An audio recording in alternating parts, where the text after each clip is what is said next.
Homiladorman 38 hafta, yuzimni bir tomoni ishlamay qoldi va ko'zim yumilmayapti. Bu situatsiyada o'zi oddiy holat bo'lganda, homilador bo'lmaganda bemalol lecheniya qilsa bo'ladi.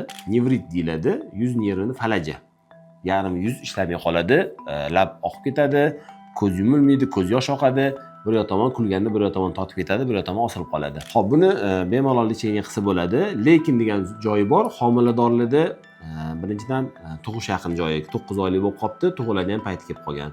Ikkinchidan qilingan dorilar onani sutidan, tug'gandan keyin onani sutidan o'tadi bolaga.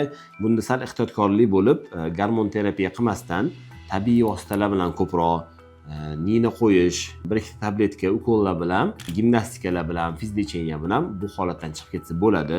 Ta'kidlab o'tadigan bitta joyi bor. Bu kasallikni o'zi standarti 3 oy vaqtida 90 kun ichida lecheniya qilsa effekti bo'ladi, joyiga keladi. Shu 90 kun ichida lecheniya qilmasa, bu nerv falajligicha qoladi, qaytib восстановление bo'lmaydi.